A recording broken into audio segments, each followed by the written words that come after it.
नमस्कार दोस्तों, ये बात उस समय की है जब इंसान के हाथ में मोबाइल नहीं बल्कि 20 सदस्यीय परिवार की जिम्मेदारी होती थी। लोगों की कमाई पूर्णतः खेती पर निर्भर होती थी। गांव के एक आधा लोग शहर में फैक्ट्रियों में काम करने के लिए जाया करते थे। हम आपके लिए इतने मेहनत से वीडियो बनाते हैं तो दोस्तों एक लाइक कर दिया करो, साथ में सब्सक्राइब कर दो। चलिए आगे बढ़ते हैं। यहाँ दो आदमी हल चलाते हुए देखे जा सकते हैं। यह दृश्य आज दुर्लभ हो चुका है। आज यह काम ट्रैक्टर करते हैं। ये किसान व्यक्ति पहले दिन भर हल चलाते थे, आज यही काम से 1 घंटे में ट्रैक्टर कर देता है। आप देख सकते हो, पहले खेतों में जाकर काम हाथों से ही होते थे। आप यहाँ किसानों को अनाज निकालते हुए देख सकते हैं। ये ड्रेस आज देखने को नहीं मिलता। आज की आधुनिकता ने इन सबको खत्म कर दिया है। ये लोग जब दिन भर काम करते थे, ना तो इन्हें फिट रहने के लिए किसी जिम की जरूरत होती थी, न ही सोने के लिए किसी पंखे थे कि यही वह वजह थी जिससे पहले के लोग कम बीमार पड़ते थे, जहां आज की बजाय इतने आधुनिक हो चुके हैं। लेकिन आज से 50 साल पहले के बाजार बहुत ही साधारण होते थे।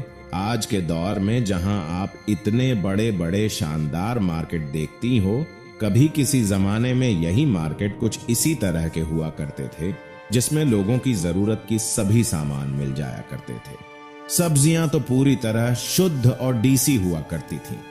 मसाले भी लोग घर से ही बनाया करते थे। और जहां आप गांव या शहर, हर तरफ बहुत वाहन देखते हैं जो सिर्फ हमारे लिए ही नहीं बल्कि आने वाली पीढ़ी के लिए भी हानिकारक हैं। लेकिन आज से 50 साल पहले की कुछ ऐसी ही हुआ करती थी। ज्यादातर लोग साइकिल या पैदल ही सफर किया करते थे। बहुत कम लोग थे जिनके पास मोटरसाइकिल या कार हुआ करती थी। यह भी सच है कि तब लोगों के पास ज्यादा दिखावा करने के लिए कुछ होता नहीं था, तो लोग कम सुर्खियों में ही खुश रहते थे। अगर लोगों को गांव से कहीं बाहर जाना हो तो लोग टांगे का इस्तेमाल कर लिया करते थे, जो पूरी तरह प्राकृतिक होता था। हाँ, लेकिन यातायात उस समय बहुत ही स्लो था, फिर भी सुरक्षित और पूरी तरह से शुद्धता। जहां आज हजारों रोड एक्सीडेंट होते हैं, उस समय सड़क दुर्घटनाएं बिल्कुल न के बराबर होती थी।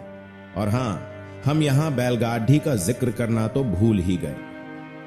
बैलगाड़ी गांव के लोगों के लिए उस समय किसी वरदान से कम नहीं थी। भारी भारी सामान भी लोग बैलगाड़ी से धोया करते थे। यहां हमने जाना खेती बाजार और यातायात के बारे में, आप जानेंगे शिक्षा के बारे में। देखिए, आज भले ही ग्रामीण क्षेत्रों में लोग शिक्षा का महत्व समझने लगे हैं, लेकिन आज से 50 साल पहले ग्रामीण स्तर पर शिक्षा का स्तर बहुत ही कम था।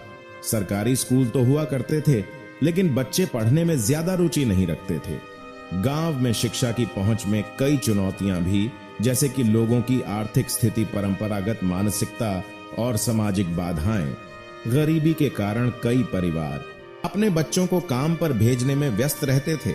लेकिन जो भी लोग गांव के सरकारी स्कूलों पढ़े लिखे और आज शहर में रह रही हैं, उनको आज भी वो स्कूल के दिन याद आ गए होंगे। उस दौर की कक्षा 5 में की पढ़ाई और आज पीढ़िता की पढ़ाई दोनों बराबर हैं। पहले गांव में 5वीं पास होना बहुत ही सम्मान की बात होती थी। लोगों की जीवन शैली बहुत ही साधारण थी। महिला ज्यादातर घर का ही पूरा काम किया करती थी।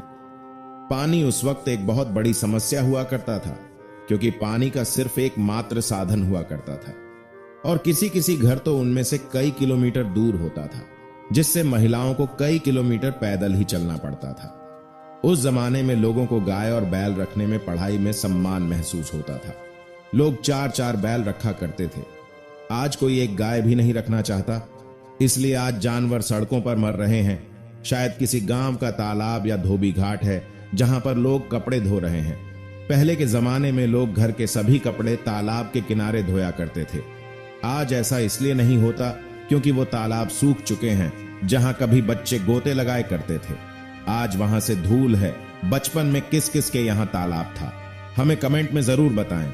साल 1954 में आया नास्तिक फिल्म का यह गाना, जिसकी लिरिक्स कुछ इस प्रकार थी: देख तेरे संसार की हालत क्या हो गई, भगवान कितना बदल गया, इंसान सूरज न बदला, चंदा न बदला न बदला रे आसमान। बचपन में जब यह गाना सुना था तब इसका अर्थ नहीं समझते थे, लेकिन आज जाकर पता चला 70 साल पहले लिखा गया। यह गीत उस समय से ज्यादा इस समय की व्याख्या कर रहा है। आज बारिश के मौसम में बारिश नहीं होती। गर्मी अब साल के 12 महीने होती है। अब बरसात, सर्दी और गर्मी, इन तीनों मौसमों में कोई अंतर नहीं बचा है। मानो कलयुग अपने चरम पर हो ना गाने। इंसान जाति को किसका श्राप लगा है? आज कहीं पर खुशी नहीं है। गांव के चबूतरे पर जहां घंटों में अपने जमा करती थी, वो बड़े बड़े बरगद नीम के पेड़ जो देखने को ही नहीं मिलते। हम आपको कुछ ऐसी दुर्लभ तस्वीरें दिखाएंगे जिसे देखकर आपकी आंखों में आंसू आ जाएंगे। गांव में यह दृश्य उन दिनों बिल्कुल आम हुआ करता था। 31 के समय गांव में मुश्किल से एक आधा ही घर में टीवी हुआ करता था, जिसके सामने आधा गांव बैठकर टीवी देखा करता था। यह पुराने जमाने में बहुत काम की चीज थी। आज की पीढ़ी की अहमियत नहीं समझेगी। आपके यहां इसे क्या बोलते थे? हमें कमेंट में जरूर बताएं। आज मोबाइल फोन और सेल्फी का जमाना है, लेकिन उस जमाने में गांव के लोग शहर में जाकर कुछ इस तरीके से फोटो खिंचवाया करते थे और कुछ इस तरीके की पोज दिया करते थे। यह घर गांव के कुछ पुरानी यादों में से एक है जो आज गांव के साथ अपनी पहचान खो चुका है। सोचिए, जब इन घरों में इंसान रहते होंगे तब यह मिट्टी के घर किसी जन्नत से कम नहीं होंगे। इस तस्वीर में बहुत कुछ छिपा है। यह उस दौर की तस्वीरें जब गांव के मामले कोर्ट कचहरी तक नहीं जाते थे। ये मामले पंचों द्वारा इसी पेड़ के नीचे हल कर दिए जाते थे। दोस्तों, ये था बात का पुराना ग्रामीण जीवन। 400 गुणा पैसा बाहर आज के मुकाबले बहुत कम था, लेकिन फिर भी यह सब होने के बावजूद इंसान आज खुश नजर नहीं आता। हम जितना भी तरक्की करते जा रहे हैं, उतना ही प्रगति को नुकसान पहुंचा रहे हैं। पृथ्वी में मौजूद संसाधन एक दिन खत्म हो जाएंगे और उसी दिन हम मानव जाति संविदा अपने अंतिम दौर में होंगे। तो प्लीज वीडियो को ज्यादा से ज्यादा लोगों तक शेयर कीजिए, ताकि आपके दोस्त, परिवार के सदस्य इस वीडियो का आनंद ले सकें। आपका धन्यवाद। वीडियो अच्छी लगी हो तो सब्सक्राइब कर लीजिए और वीडियो को लाइक। वीडियो देखने के लिए आपका धन्यवाद।